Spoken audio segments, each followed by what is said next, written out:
ketika kita bertani kita salah guru 2 kali.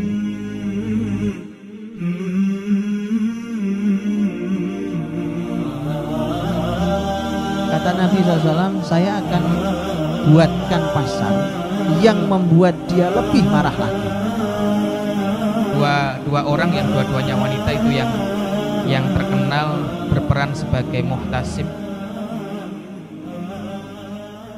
Assalamualaikum warahmatullahi wabarakatuh. Innal hamdalillah nahmaduhu wa nasta'inuhu wa nastaghfiruhu wa nastahdihi wa na'udzu billahi min syururi anfusina wa min sayyiati a'malina. May yahdihillahu fala mudhillalah wa may yudlil fala hadiyalah.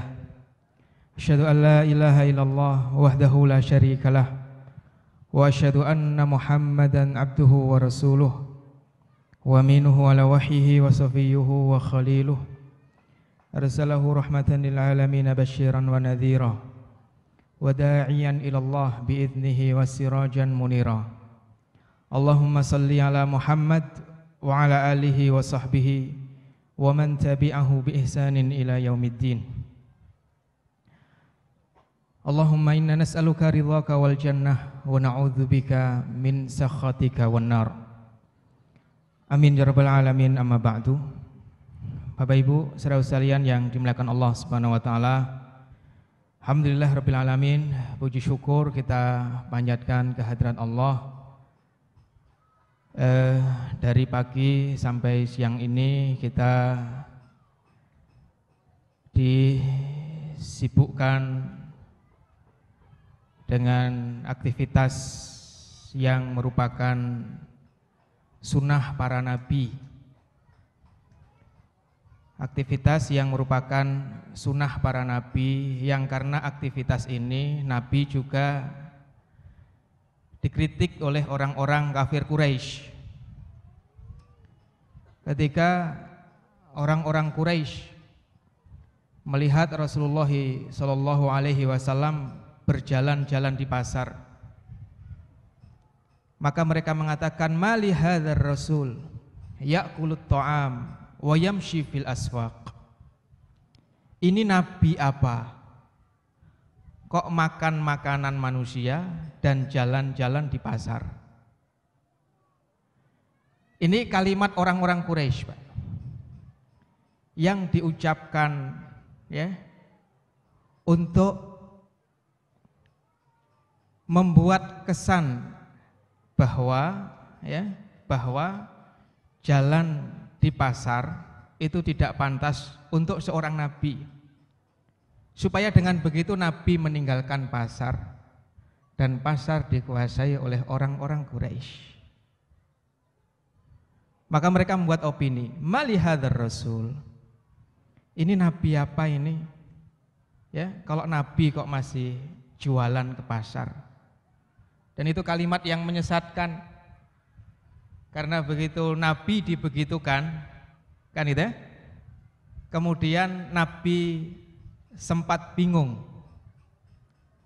Makanya Allah Subhanahu wa taala turunkan, dan kami tidak mengutus utusan sebelum kamu, melainkan mereka makan makanan dan berjalan di pasar.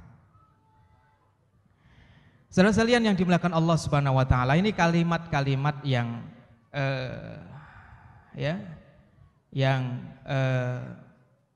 tujuannya sebenarnya ingin menjauhkan Nabi dari dunia ekonomi, karena kalau kita membaca sirah nabawiyah, Rasulullah itu setelah menjadi Rasul itu tetap berniaga ke pasar. Dan tidak benar jika kemudian Rasulullah setelah menikah dengan Khadijah itu hidup pakai harta kekayaan Khadijah, tidak benar. Kalau Khadijah setelah Rasulullah diutus menginfakkan hartanya di jalan Islam, iya. Tapi Nabi ketika itu tetap ke pasar. Buktinya diejek oleh orang-orang Quraisy, ya, bahwa Nabi itu harusnya tidak ke pasar. Dan itu juga dibuktikan bahwa ketika Khadijah radhiyallahu anha meninggal dunia, maka Khadijah meninggalkan harta warisan yang cukup banyak, dan di antara yang mewarisi harta istri adalah suami, yaitu Rasulullah Muhammad SAW.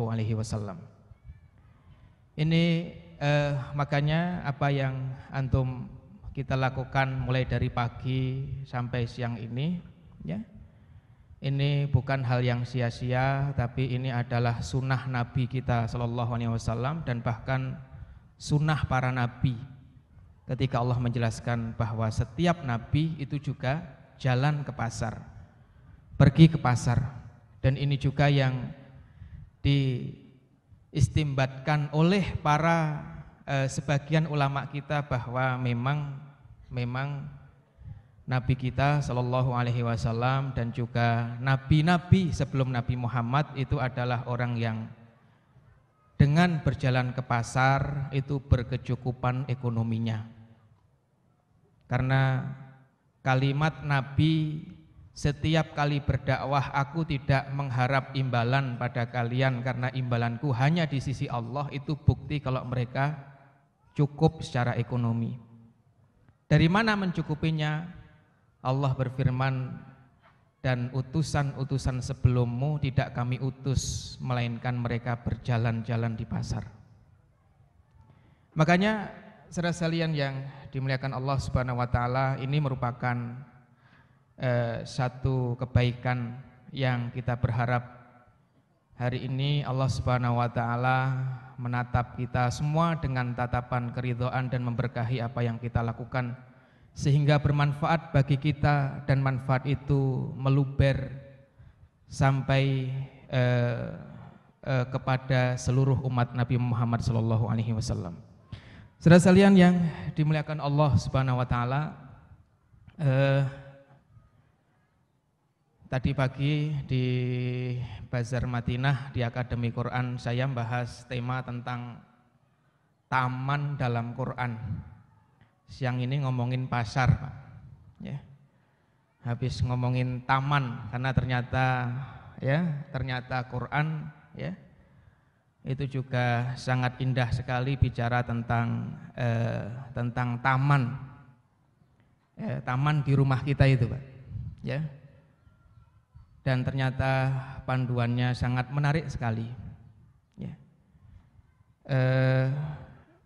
Dan itu yang tadi saya sampaikan kepada teman-teman yang hadir di Akademi Quran, bahwa memang hari ini semua yang ada dalam kehidupan kita ini harus kita ilmui dengan baik, karena sering sekali kita melewati momentum tapi umat ini tidak siap. Sering sekali masyarakat kita, khususnya Indonesia ini mengalami krisis, tapi ya kita tidak menemukan sosok ahli ekonomi yang muncul membawa segudang solusi Quran untuk menyelesaikan krisis. Dan sering kali terjadi kita lewati momentum-momentum berharga yang seharusnya di momentum itu konsep Islam hadir, tapi tidak kunjung hadir, Pak.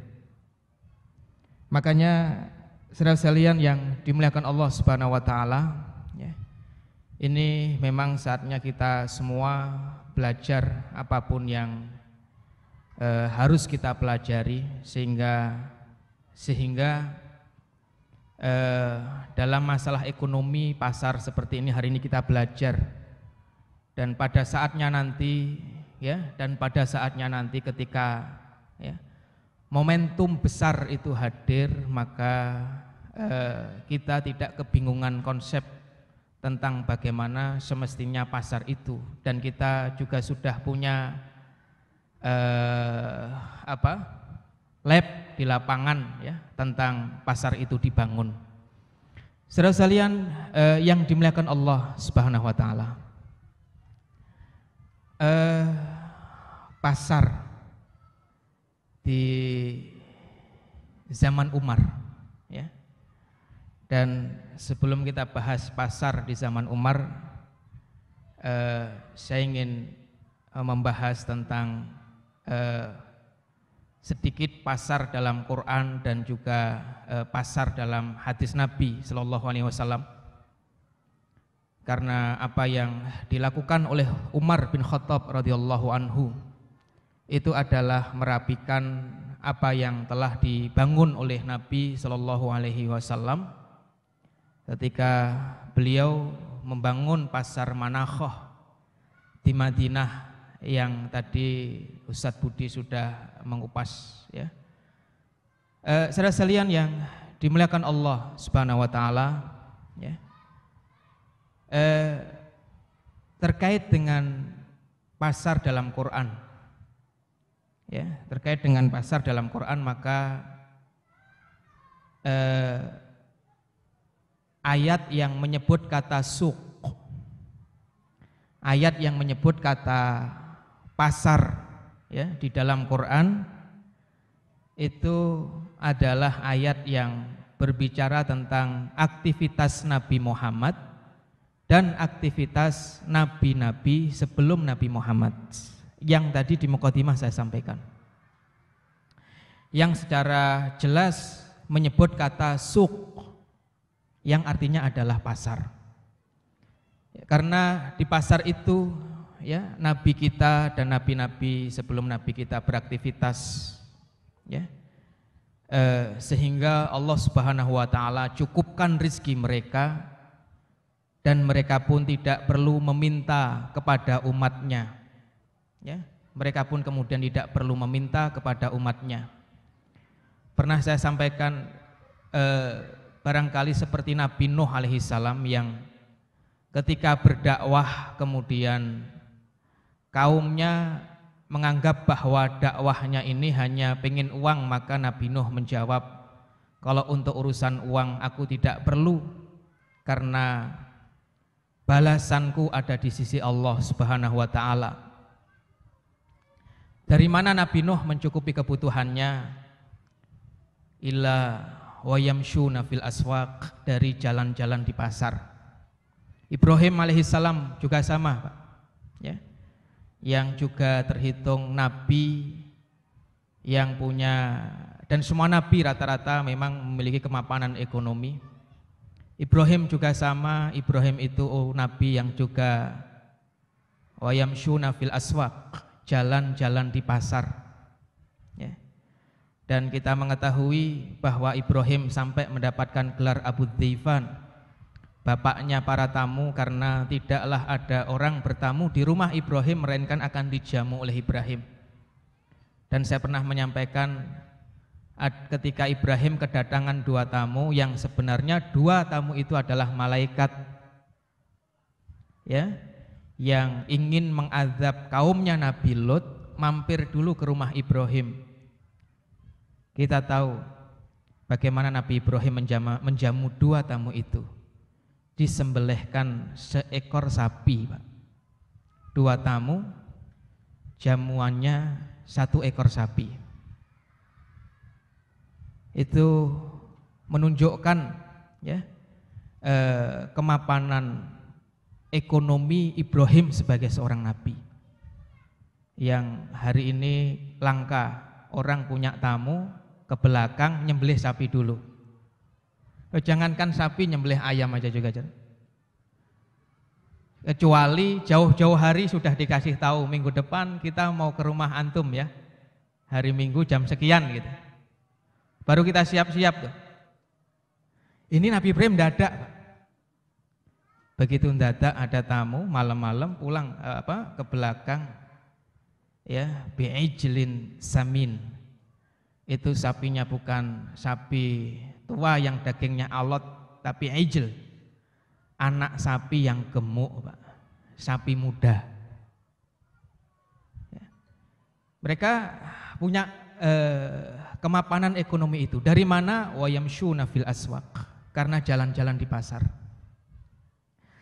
Pun juga Nabi Daud alaihissalam.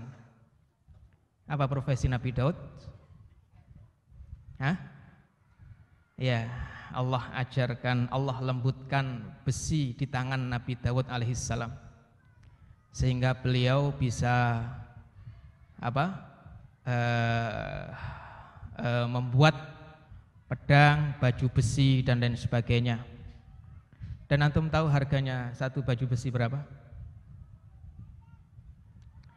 Satu baju besi itu di zaman Rasulullah ya kurang lebih harganya sekitar 40 dinar. Satu baju besi, Pak.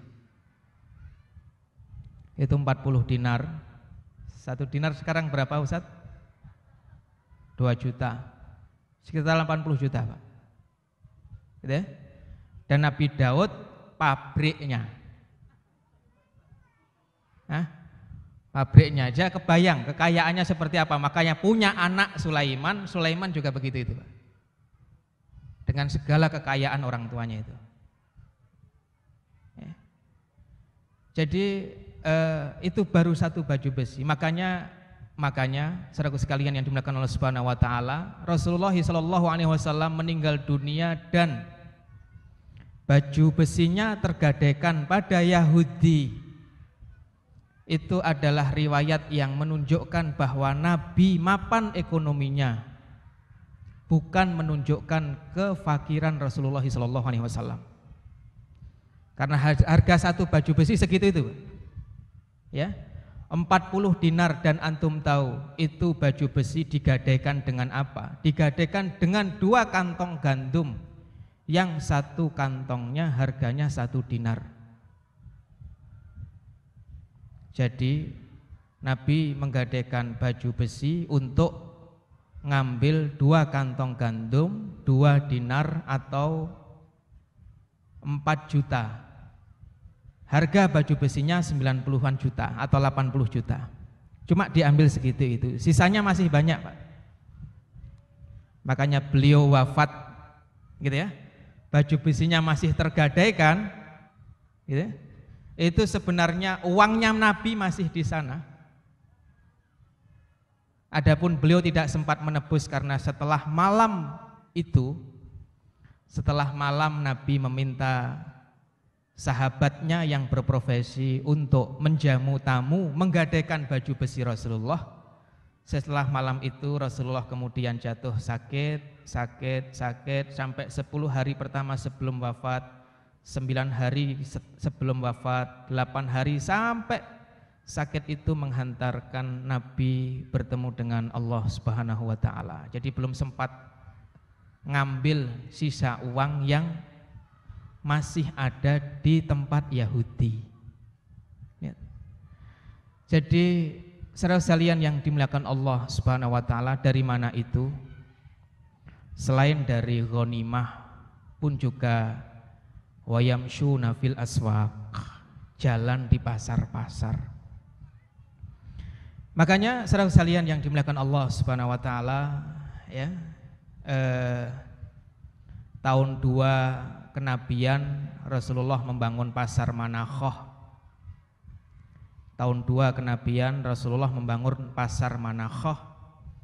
Dan tahun 3 Hijriah Bani Qainuqa diusir dari Madinah. Tahun 2 Hijriah Nabi membangun pasar Manakhoh. Tahun 3 Hijriah Yahudi Bani Qainuqa di Madinah ada beberapa pasar. Yang paling besar pasarnya Bani Qainuqa. Itu Bani Qainuqa diusir dari Madinah. Dan ketika Bani Qainuqa diusir dari Madinah, maka kita bisa mengetahui kemudian seperti apa peta pasar yang dibangun oleh Nabi setahun sebelumnya. Sehingga saudara sekalian yang dimuliakan Allah Subhanahu wa taala, ya, pasar yang dibangun Nabi, ya, pasar yang dibangun Nabi, yang Nabi pilihkan di tempat yang membuat orang Yahudi marah. Lihat, itu sebenarnya bukan hanya sekedar Nabi ingin membangun ekonomi umat, Pak. Karena terlalu sederhana kalau kemudian tujuannya hanya untuk membangun ekonomi umat. Kenapa? Karena para sahabat hari itu, ya, para sahabat hari itu, Pak, itu ya dalam keadaan ekonomi yang pas-pasan, tapi tidak mengurangi kebahagiaan mereka sebagai hamba Allah. Mereka ridho dengan keadaan itu, ya. Sehingga Nabi bangun pasar bukan hanya untuk tujuan bangun itu, Pak. Kalau bangun ekonomi orang sahabat, ya, sudah tidak lagi tergiur dengan dunia, walaupun nanti dalam perjalanan seperti di Badar, di Hunain, itu dunia kembali membuat para sahabat sedikit berbelok orientasinya dan diluruskan kembali oleh Rasulullah dan Quran. Tapi saudara sekalian yang dimuliakan Allah Subhanahu wa taala, Nabi membangun pasar karena ingin menegakkan keadilan, ya, keadilan ekonomi yang saat itu memang betul-betul sangat zalim karena dipegang oleh Yahudi. Ya, sudah pajaknya tinggi, ribanya besar. Makanya kalimat Nabi, ini pasar kalian, tidak boleh dipungut pajak dan lain sebagainya. Dan pajak juga nggak boleh dikurangi. Ya. Sehingga saudara sekalian yang dimuliakan Allah Subhanahu wa taala, ya.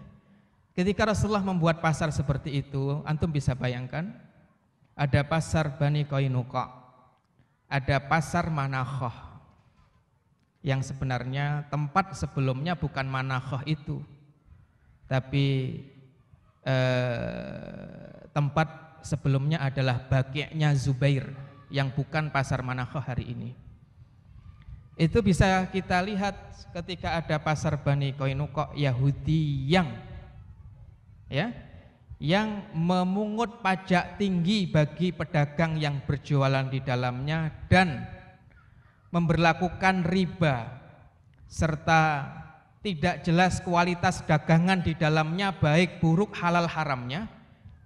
Di satu sisi ada pasarnya Nabi, Bu, yang memang belum seberapa besarnya dibanding pasar Bani Qainuqa, tapi gitu ya, yang dijual jelas baiknya, jelas halalnya, tidak ada pajaknya, gitu ya, tidak ada pajaknya, dan mereka bebas berjual beli di sana dengan aturan-aturan yang baik. Maka orang nggak perlu mikir pun sebenarnya sudah pasti milih pergi ke pasarnya Nabi. Maka dalam membangun pasar ini juga sama, Pak. Ya. Hari ini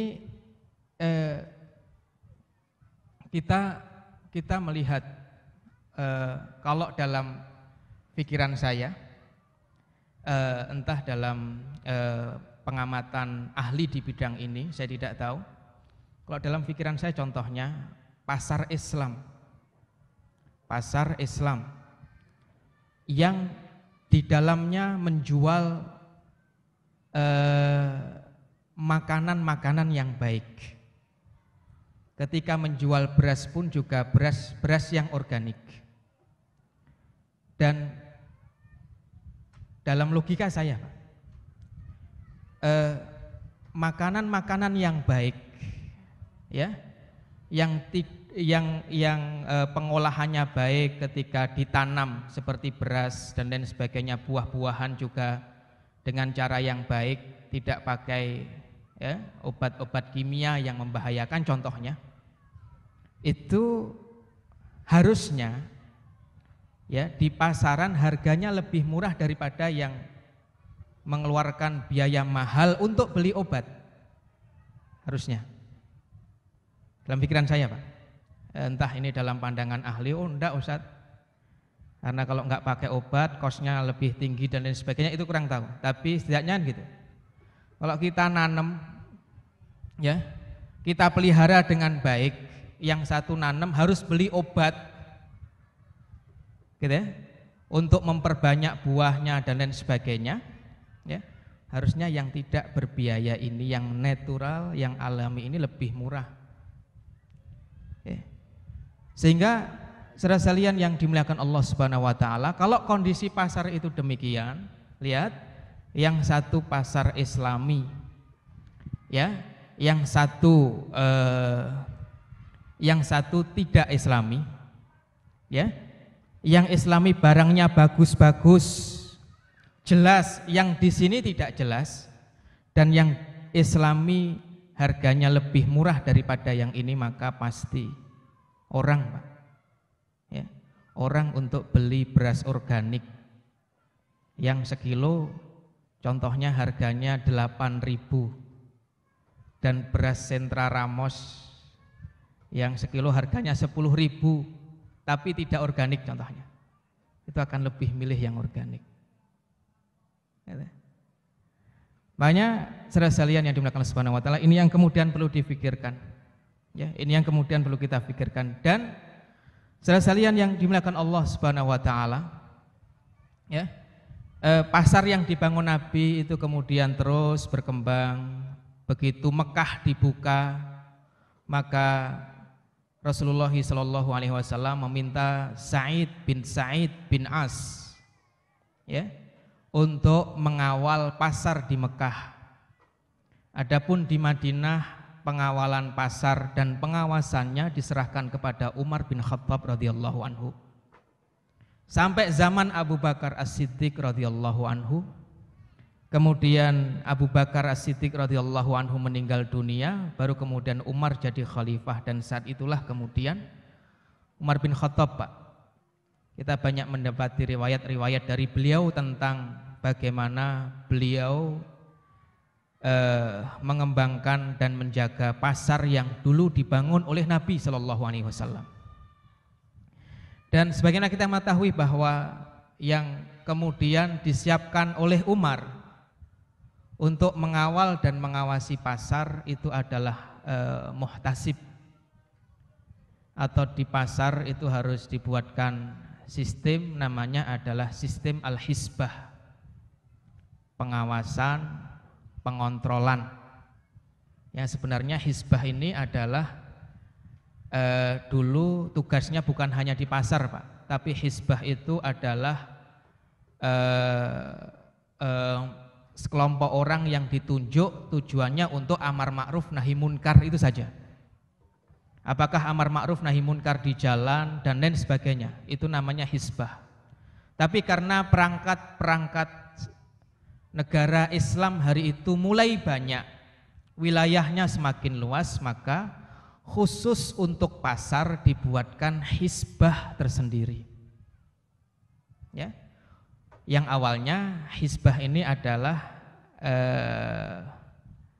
ya semisal penegak hukum syariat, ya, yang beramar ma'ruf nahi munkar.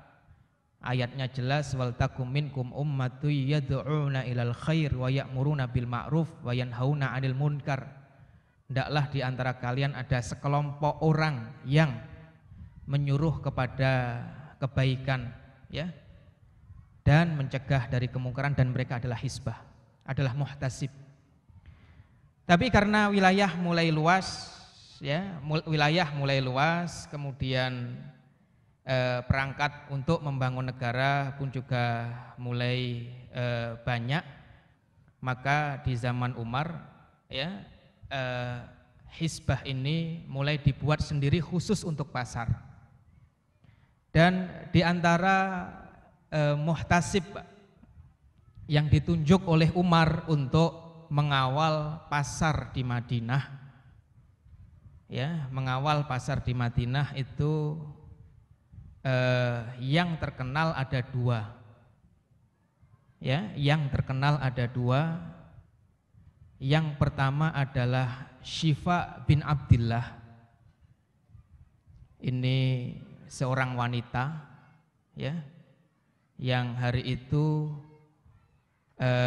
bahkan Raghib Sirjani menyampaikan posisi hisbah itu hampir sama kedudukannya dengan posisi qadhi, hakim. Sehingga kalau hakim di zaman itu adalah sebuah lembaga kementerian sendiri, maka hisbah ini juga, hisbah untuk pasar itu juga kementerian sendiri, Pak. Ya. Dan penanggung jawabnya yang pertama adalah Syifa binti Abdillah. Ini seorang wanita. Dan yang kedua, penanggung jawab pasar di Madinah di zaman Umar ketika itu adalah Samara binti Nahik. Satu Syifa, satu Samara. Dan dua-duanya perempuan, Pak. Ya. Dua-duanya perempuan. Dan bahkan riwayat menyebutkan Umar ya, Umar setiap kali masuk pasar maka masuk ke ruang kerjanya Samra binti Nahik. Lihat. Setiap kali mau masuk pasar, karena walaupun di Umar sudah menempatkan orang-orang untuk mengawasi dan mengontrol pasar, gitu. Tapi kadang Umar sendiri juga masih turun, Pak. Turun ke pasar untuk melihat langsung, ya, praktek ekonomi masyarakat di pasar. Sehingga saudara sekalian yang dimuliakan Allah Subhanahu wa taala, ini dua orang yang memang beberapa ulama berbeda pendapat tentang Samra sama Syifa itu sebagai pengawas dan pengontrol pasar secara umum atau hanya mengawasi pasar yang berkaitan dengan kaum wanita saja, gitu ya. Ada perbedaan pendapat di kalangan para ulama, tapi dua wanita itu, Pak, dua orang yang dua-duanya wanita itu yang terkenal berperan sebagai muhtasib, pengawas dan pengontrol pasar di zaman Umar. Saudara sekalian yang dimuliakan Allah Subhanahu wa taala, ada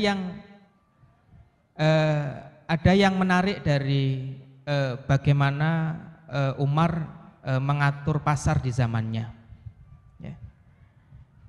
Yang pertama, riwayat yang hari ini kita semua sudah mendengarkan, ya. Hari ini semua kita sudah mendengarkan tentang kisah wanita anak penjual susu yang nanti diangkat oleh Umar menjadi menantu, ya. Dan itu bagian dari proses Umar yang walaupun sudah punya pengawas pasar tapi tetap turun ke masyarakat, ya, hasil dari perjalanan Umar di malam hari, mendengar dialog antara wanita dengan anaknya, Pak.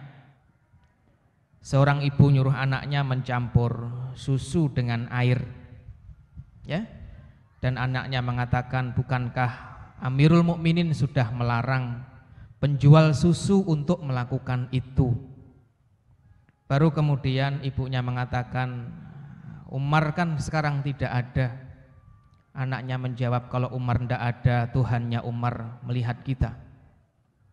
Saudara sekalian yang dimuliakan Allah Subhanahu wa taala, di antara hal yang menarik dari dialog antara ibu dan putrinya ini adalah ketika mereka menyebut Umar melarang penjual susu mencampur susu dengan air.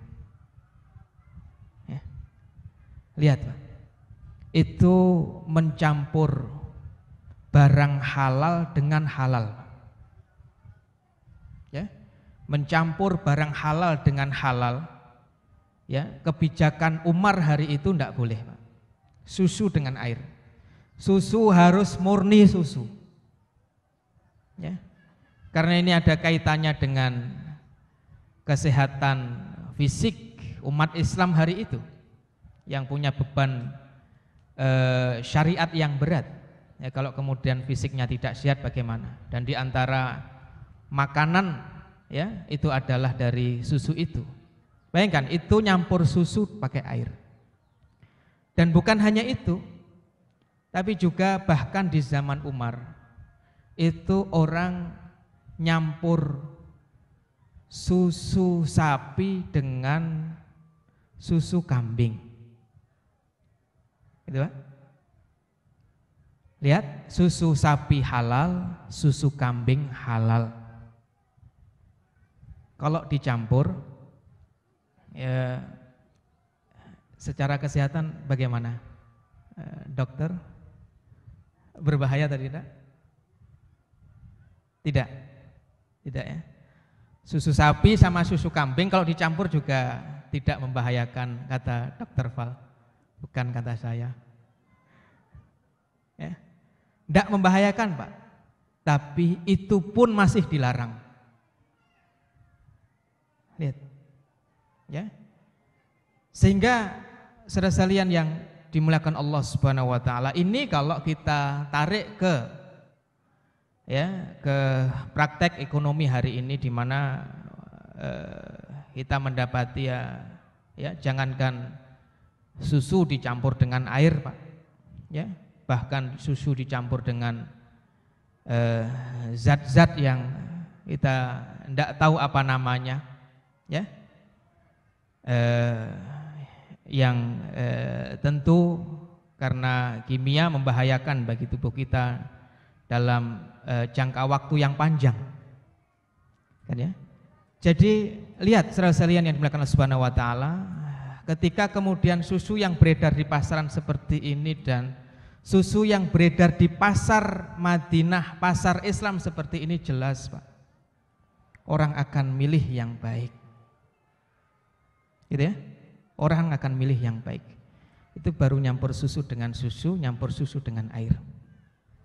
Kemudian saudara sekalian yang dimuliakan Allah Subhanahu Wa Taala, riwayat yang berikutnya menarik tentang pasar di zaman Umar. Ya, tentang pasar di zaman Umar itu adalah Umar bin Khattab radhiyallahu anhu ketika masuk pasar kemudian mendapati ada tukang pandai besi, Pak. Tukang pandai besi menaruh alat untuk membuat alat tempaan besi itu, ditaruh di pasar, tidak dibawa pulang Pak. Itu kemudian esok harinya sama Umar ditegur, ya, kamu bawa pulang peralatan pandai besimu, ya, karena agar orang tidak menganggap bahwa tempat ini adalah tempatmu. Ini yang saya, karena saya tidak punya latar belakang ekonomi dan sebagainya, ini yang saya belum ketemu aplikasinya hari ini seperti apa Pak. Karena pesan Nabi, ini pasar kalian tidak dipungut pajak dan tidak boleh dikurangi, tidak boleh disekat-sekat, nggak boleh dibuat lapak-lapaknya, sehingga dengan begitu Pak, ya, maka orang akan bergairah pergi ke pasar pagi-pagi karena untuk mendapatkan tempat yang strategis. Yang berangkatnya siang berarti tempatnya nggak strategis, sehingga dengan begitu ekonomi Madinah semakin bergairah Pak, karena pagi-pagi mereka buru-buru ke pasar. Untuk apa?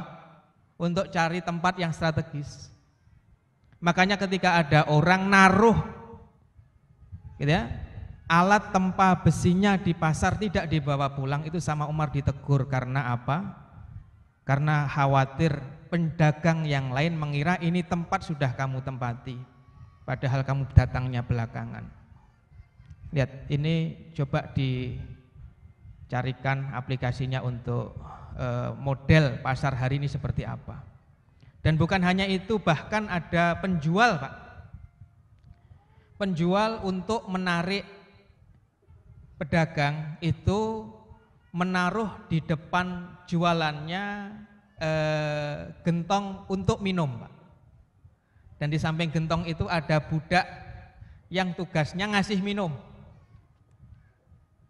pada para penjual yang ada di pasar itu. Itu pun begitu Umar ngelihat, Umar tanya, ini gentong untuk apa? Punya siapa? Oh, punya saya. Tujuannya untuk apa? Untuk minum orang-orang yang di pasar. Sama Umar suruh menyingkirkan, ya, karena khawatir dengan ditaruh gentong yang berisi air itu, esok harinya pedagang yang lain enggan untuk menempati tempat itu karena sudah merasa ditik, Pak, sudah merasa didilip, bahasa Jawanya itu apa ya? Iya, ditandai gitu oleh pedagang itu. Lihat, bebas ya. Dan ini aplikasinya seperti apa nanti silahkan didiskusikan oleh teman-teman Iqtisadi. Nah, saudara sekalian yang dimuliakan Allah Subhanahu wa taala, seperti itu ya. Umar hanya ingin menjaga originalitas pesan Nabi untuk pasar, bahwa tidak boleh dipungut pajak, gitu ya, dan tidak boleh dibatas-batasi, tidak boleh dikurang-kurangi tempatnya. Sehingga saudara sekalian yang dimuliakan Allah Subhanahu wa taala, dengan begitu maka orang yang hari ini contohnya dapat lapak paling belakang, tidak laku gitu, itu masih bergairah, besok datangnya lebih awal biar dapat paling depan. Orang datang langsung lihat dagangan saya, optimis, Pak. Lah kalau pedagang yang harus bayar ya karena punya uangnya sedikit sehingga nyewanya bisanya cuma di pojok paling belakang, dilewati pun kalau ada orang mau ke toilet saja, kalau nggak mau ke toilet nggak ada orang yang lihat ya. Sehingga tidak terlalu bergairah ekonomi itu. Lihat Rasulullah SAW. Dan Umar begitu cara menjaga originalitas pesan Nabi tentang pasar. Saudara sekalian yang dimuliakan Allah Subhanahu wa taala, kemudian yang ketiga ya, kalimat Umar yang menarik dan penting bagi kita tentang pasar itu adalah kalimat masyhur beliau, la yabi' fi suqina illa man tafaqqaha fid din wa illa sayakhudhur riba sya'a am aba. Tidak boleh jualan di pasar kami kecuali orang-orang yang tafakuh dalam agama. Kalau mereka tidak mengerti hukum jual beli dan jualan di pasar kami, maka mereka pasti mengambil riba, mereka sengaja atau tidak. Ya. Jadi tafakuh fiddin. Kalau orang mau jualan berarti wajib baginya belajar fikih jual beli. Kalau orang mau membuka usaha simpan pinjam, maka wajib baginya membaca fikih simpan pinjam. Ya. Dan itu hukumnya menjadi wajib karena kita akan masuk pada dunia yang syariat sudah mengatur. Dan saudara sekalian yang dimuliakan Allah Subhanahu wa taala, itu yang juga ditegaskan oleh Imam Syafi'i dalam kitab Risalahnya. Ya, beliau menyampaikan bahwa ilmu itu ada dua, satu fardu ain, satu fardu kifayah. Ilmu fardu ain itu wajib, itu adalah ilmu yang kita saat ini ada di dalamnya. Kalau kita hari ini adalah para pedagang, maka kita wajib belajar fikih berjualan. Kalau hari ini kita pembeli, maka kita wajib membaca fikih pembeli, fikih jual beli. Wajib, menjadi wajib bagi kita. Dan ini yang yang hampir terlenakan dari mayoritas umat Islam hari ini, mereka jual beli dan mereka tidak memahami fikih jual beli. Bahkan posisi kita yang bukan penjual pun, tapi posisi kita sebagai pembeli wajib faham fikih jual beli. Lihat, kita bukan kita nggak jualan Pak, tapi kita cuma beli itu. Bahkan beli ini saja ada fikihnya Pak. Sehingga kalau kita tidak mengetahui fikih membeli, maka kita akan mengambil riba sya'am aba. Kita mau, kita sadari atau tidak. Ya. Oleh sebab itu, saudara sekalian yang dimuliakan Allah Subhanahu wa taala, nanti pada prakteknya Umar ya jalan-jalan ke pasar, ya. Syifa binti Abdillah juga jalan-jalan ke pasar. Kemudian Samra binti Nahik juga jalan-jalan ke pasar sambil membawa tongkat, mengawasi langsung dan bahkan ngetes fikih jual beli masyarakat muslim yang melakukan praktek jual beli di pasar tersebut. Dan bahkan nanti di beberapa puluh tahun setelah Umar, di zaman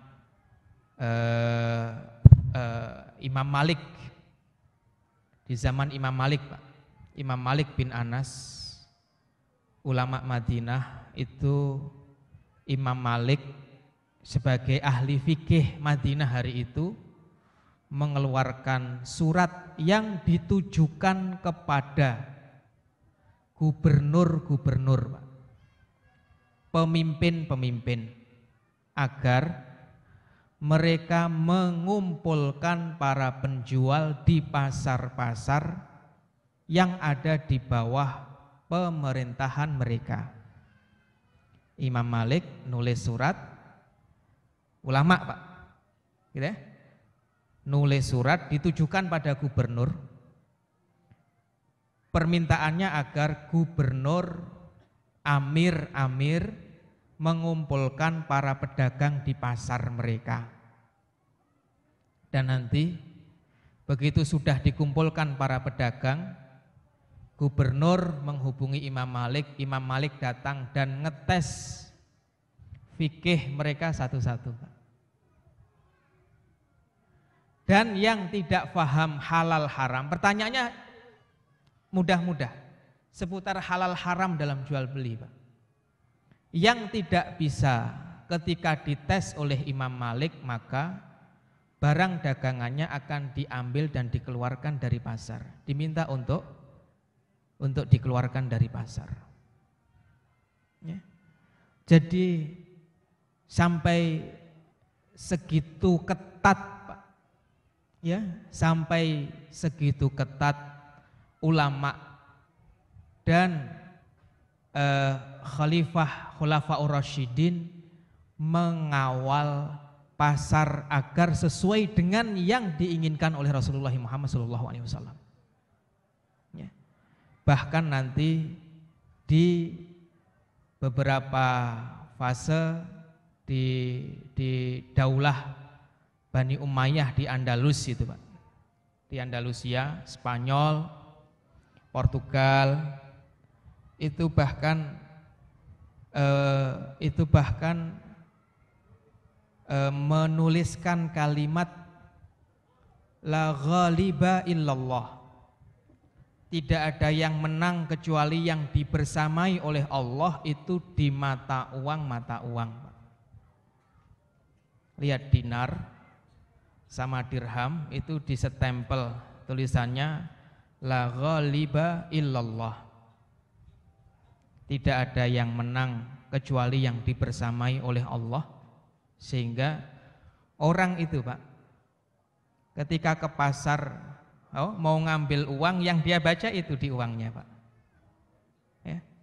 Di tengah-tengah kita mengetahui bahwa pasar, ya, bahwa pasar itu adalah tempat yang diduga banyak melenakan orang-orang dari mengingat Allah. Sehingga kalau para umarok, ya para pemimpin umat Islam di Andalusia hari itu di mata uang sampai mengingatkan masyarakatnya, Pak. Ya, pakai itu. Ya.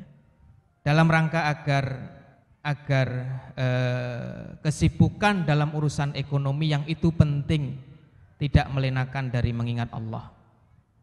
Dan hari ini ya kalau kita melihat mata uang kita, Pak, beda. Ya, kalau dulu melihat dinar sama dirham itu yang diingat bahwa yang menang adalah yang dibersamai Allah. Begitu kita melihat mata uang kita, maka ada gambar monyetnya di sana, Pak. Ya, dan monyet itu adalah, tahu kenapa monyet, Bu? Monyet itu simbol apa? Binatang paling apa? Hah? Paling rakus, Pak. Hah? Monyet itu binatang simbol kerakusan. Ya. Dalam fabel, kisah-kisah binatang dalam Islam, ya, yang jahid, ulama Muslim itu sudah membuat kitab judulnya Al-Hayawan, binatang-binatang itu. Ya, ketika menggambarkan kera, monyet itu adalah simbol kerakusan. Dan saudara sekalian yang dimuliakan Allah Subhanahu wa taala, begitu ketat Umar, kemudian para ahli ilmu setelahnya, bahkan kalau kita melihat Imam Malik itu ahli ilmu di Masjid Nabawi, harus ya punya wewenang untuk kirim surat memerintahkan gubernur ngumpulin pedagang, Pak. Artinya ini Imam Malik ahli ilmu yang lihat untuk urusan halal haram itu bahkan posisinya lebih tinggi dari gubernur. Ya, lebih tinggi daripada gubernur, sehingga bisa memerintahkan gubernur untuk mengumpulkan para pedagang. Itu semua tujuannya hanya untuk mengawal agar pasar itu sebagaimana yang diinginkan oleh Nabi dulu ketika membangunnya. Oleh sebab itu, saudara sekalian yang dimuliakan Allah Subhanahu wa taala, ya, munculnya ide kegiatan seperti hari ini, Masya Allah, ini kita berharap memang merupakan awal ya kebangkitan ekonomi umat, ya. Dan selanjutnya memang yang perlu kita lakukan adalah terus membekali diri kita dengan ilmu, ya, agar aktivitas seperti ini tetap berada dalam koridor syar'i yang benar, ya. Dan sebagai penutup, ada hal yang menarik dari cara Nabi membangkitkan gairah pasar di Madinah. Itu adalah Nabi sendiri, Pak. Nabi sendiri yang turun kadang ngajari sahabat yang ketika itu meminta-minta untuk jual beli. Nabi sendiri yang ngajari, Pak, karena Nabi adalah ahli dalam berdagang. Ketika ada sahabat yang meminta-minta itu sama Nabi, cuma ditanya, di rumahmu ada apa? Kemudian suruh ngambil, begitu diambil sama Nabi dijual. Setelah dijual, hasilnya dibagi dua, yang satu gunakan untuk menafkahi keluargamu, yang sebagian kamu belikan ini, kamu jual dengan harga segini, jangan temui aku selama segini hari. Ya, jadi sahabat itu tidak menemui Nabi, ya, dalam kurun waktu yang Nabi tentukan. Begitu selesai 2 minggu kurang lebih, ya, sahabat itu melakukan apa yang dinasihatkan oleh Nabi. Membeli barang dengan harga sekian, menjual dengan harga sekian. berapa hari kemudian baru menemui Nabi dan sudah mendapatkan keuntungan yang banyak. Nah, di kita ini saudara sekalian yang dimuliakan Allah Subhanahu wa taala, ada Bapak Ibu yang memang sudah ahli dalam berdagang. Ada di antara kita yang baru memulai. Gitu ya? Maka lakukan seperti yang Nabi lakukan, Pak. Ya. Bantu saudara kita yang belum bisa berdagang, gitu ya. Bantu mereka untuk bisa berdagang. Saya pengen dagang tapi takut ini, ya. Fahamkan mereka, termasuk orang seperti saya ini, Pak. Ini juga kadang mau dagang gitu, Pak.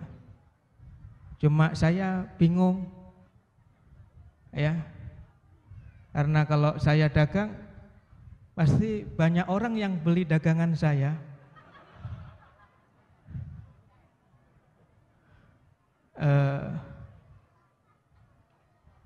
Saya juga narik ojek, saya mau narik ojek, Pak. Cuma kalau saya narik ojek,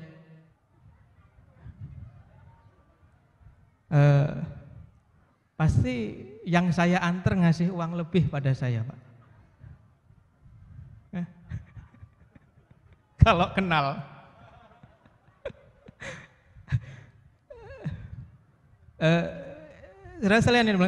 Jadi begitu tuh Nabi, Pak.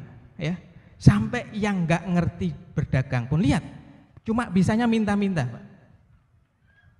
Bisanya cuma minta-minta, itu nggak lebih dari 2 minggu jualan di pasar Manakhoh, ya, datang menemui Nabi dengan membawa keuntungan yang lebih banyak dari harta yang kemarin dijual untuk modal. Makanya saudara sekalian yang dimuliakan Allah Subhanahu wa taala, ya, disinilah perlunya kita bersama-sama membangun pasar umat ini, ya. Tidak bisa sendiri-sendiri, yang dalam otaknya masih ada nilai-nilai kapitalis, gitu ya. Itu segera didetoks, segera dibersihkan, karena konsep Islam, ya, sangat jauh dari konsep kapitalis, ya. Di sini kita membangun bersama-sama, yang tidak bisa diajari, yang bisa pun juga berbagi ilmunya dengan yang lain dan lain sebagainya. Dan kita berharap mudah-mudahan apa yang kita lakukan ini diberkahi oleh Allah Subhanahu wa taala. Demikian yang bisa saya sampaikan pada kajian siang hari ini, mudah-mudahan bermanfaat. Assalamualaikum warahmatullahi wabarakatuh.